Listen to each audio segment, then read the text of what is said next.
Hoe manomboka amiko ny fiova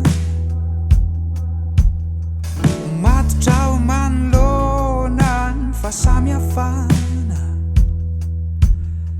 Eo am'izay misy ratra izao feo ny fifamelana.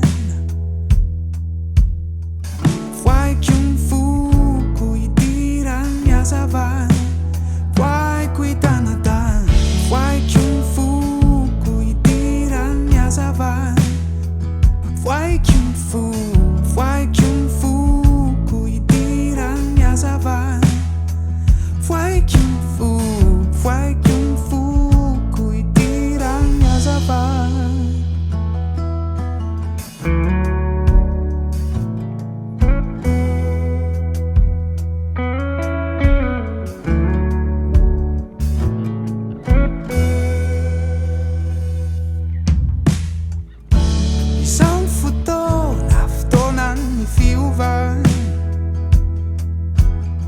Ho faniko ny saiko ankamamy hatsarana.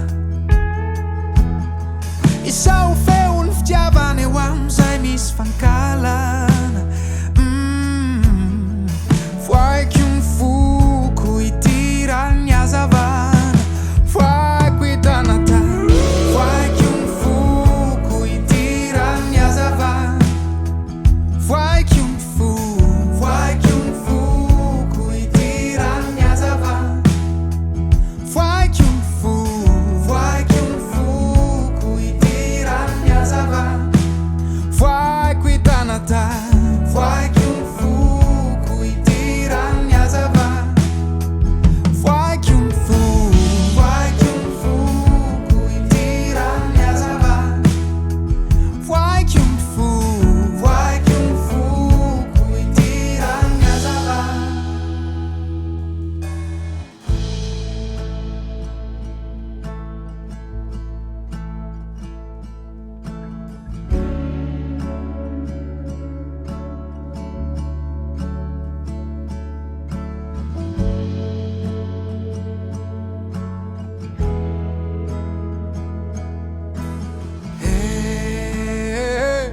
Isika iray, isika nie mahery.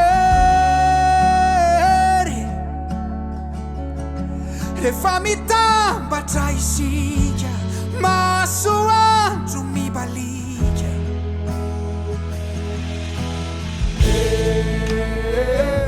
Isika iray, isika nie mahery.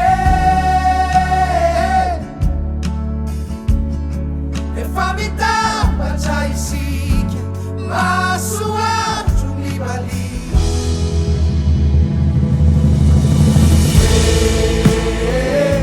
Isika iray, isika nie mahery.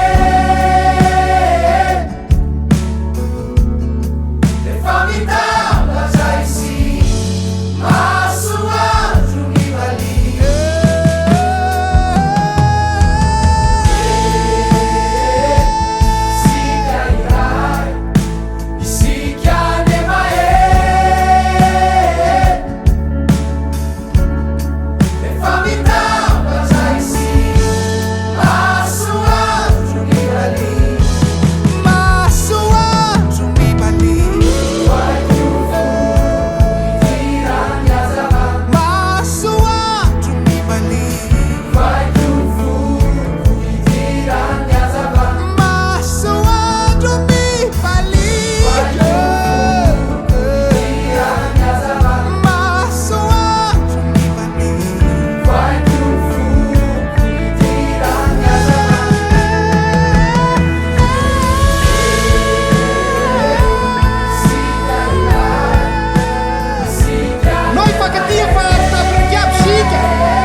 Fandrafiagna, andomba i fagatiamar Madagaskar araiky